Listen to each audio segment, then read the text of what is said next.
Most beginners don't fail because they lack ambition. They fail because they start with a model that never made sense in the first place. Not because it was too hard, not because they weren't disciplined enough, and not because they didn't want it badly enough, but because the logic was broken before execution ever mattered. A model where success required perfect timing, unusual talent, or everything going right. And when you're early on, logic matters more than motivation because the biggest risk isn't failing. It's pouring months of effort into something that never had a realistic path to begin with. That's what we need to talk about. Why beginners are afraid of choosing the wrong model. If you're new to business, this decision feels heavier than it should. Not because you're indecisive, but because everyone online tells you their model is the best one. You hear things like, this scales better, this is more passive, this has higher upside, this is future proof. So you're not just choosing a business model, you're choosing an identity. And the fear isn't about work, it's about wasting time on the wrong vehicle. You're scared of waking up 6 months from now and realizing you are grinding in the wrong direction. That fear is rational, but it often pushes beginners to choose based on excitement or upside instead of logic. Beginners tend to equate upside with safety. If this works, it could be big, feels comforting. But upside doesn't reduce risk, it hides it. Because high upside models usually delay feedback, and delayed feedback is dangerous when you're still learning how to operate. A model that looks exciting on paper can quietly drain you in practice, not because it's impossible, but because it doesn't tell you early whether you're on the right track. Safety early on isn't about how big something could become, it's about how quickly it tells you whether your effort is translating into something real. What safe actually means in business. Let's redefine safety properly. A safe business model has three things. Someone is already paying for it, there's a clear reason they pay, and there's a direct connection between effort and outcome. If a model doesn't have those three, you're relying on hope. Hope feels harmless, even optimistic, but in business, hope is a terrible substitute for feedback. Hope keeps you guessing, hope keeps you waiting, hope keeps you asking, maybe if I just give it more time. A logical model removes that ambiguity. It gives you answers early, not always positive answers, but clear ones. And clarity, even when it's uncomfortable, is stabilizing because you know what to fix, you know where you stand, you're not negotiating with yourself every day. That mental stability is what most beginners are actually missing. The core reason lead generation is different. Here's the simplest reason lead generation works for beginners. Businesses already pay for leads. That's it. Not hypothetically, not once they understand the value, not after you educate them. Right now. They already know leads matter. They already budget for them. They already feel the pain when they don't have enough. Which means you're not inventing demand, you're tapping into existing demand. That single fact removes a massive amount of risk. Who lead generation is not for. Now, this doesn't mean lead generation is for everyone. If you hate talking to businesses, if you want zero interaction, if you're looking for something that feels curative before it feels useful, this probably won't excite you. Lead generation isn't glamorous, it's practical. But that practicality is exactly why it works early, because it doesn't ask you to believe, it asks you to participate. Who pays in lead generation and why that matters? In lead generation, you're not selling dreams, you're selling proximity to customers. Businesses don't buy leads because it's exciting. They buy leads because it solves a real ongoing problem. They need customers. They need inquiries. They need conversations. This isn't a trend. It's a permanent requirement. As long as businesses exist, they need a way to find people who might buy from them. That's why lead generation works across industries, locations, and economies. Compare that to most beginner business models. Now let's contrast this with other popular models beginners consider. Not to attack them, but to look at the logic. Content first businesses. With content first models, you curate before you earn. You invest time, consistency, and effort, often for a long period before there's any real signal from the market. You're betting that attention will convert later. That can work, but for beginners, that feedback loop is slow, and slow feedback increases doubt. Slow feedback doesn't just delay income, it delays confidence. When weeks go by with no signal, your mind fills the gap. You start second guessing, you start comparing, you start wondering whether you should switch. And that internal noise makes consistency almost impossible. That's why many beginners don't fail loudly, they quietly drift.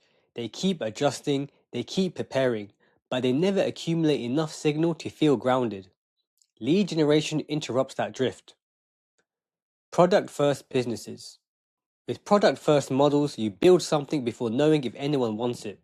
You guess the problem, you guess the solution, you guess the positioning. Again, this can work, but the risk is front loaded. You're committing before confirmation. Agency or service businesses.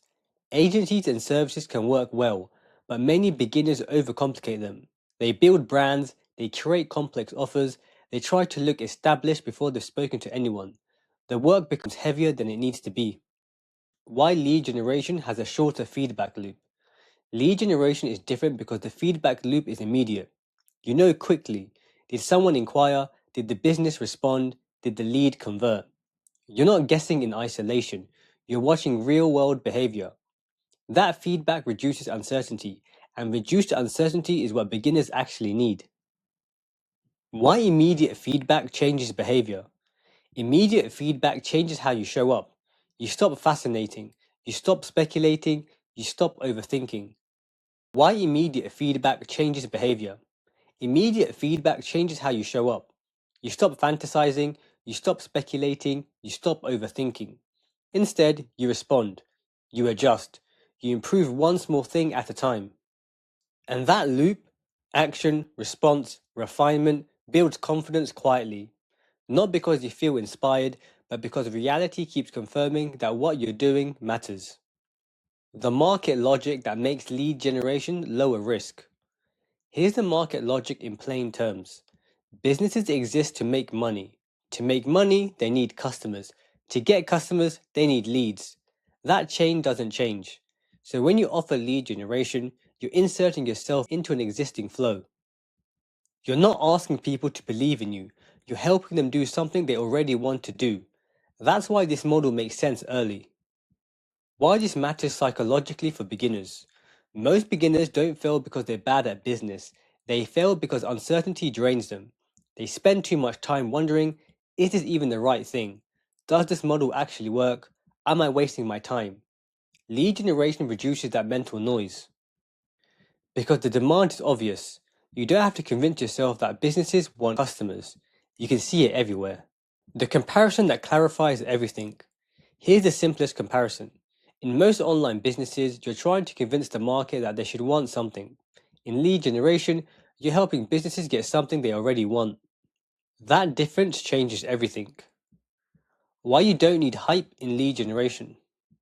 Lead generation doesn't rely on hype. It doesn't rely on trends. It doesn't rely on algorithms. It doesn't rely on personal branding. It relies on the boring truth. Businesses pay for customers. That's it. And boring is good when you're starting. Why beginners overestimate upside and underestimate survival. Most beginners choose models based on perceived upside. They think, if this works, it could be huge, but they underestimate how important survival is. A business that survives teaches you more than a business that looks exciting on paper. Lead generation survives because it's useful. The role of skill versus model choice. Skill matters, execution matters, but model choice determines how forgiving mistakes are. Lead generation is forgiving. You don't need perfection. You don't need branding. You don't need deep expertise. You need clarity and consistent effort. Forgiving models matter early because beginners make mistakes. They misjudge messaging, they overcomplicate, they hesitate, they say the wrong thing. In a fragile model, mistakes are fatal. In lead generation, mistakes are educational.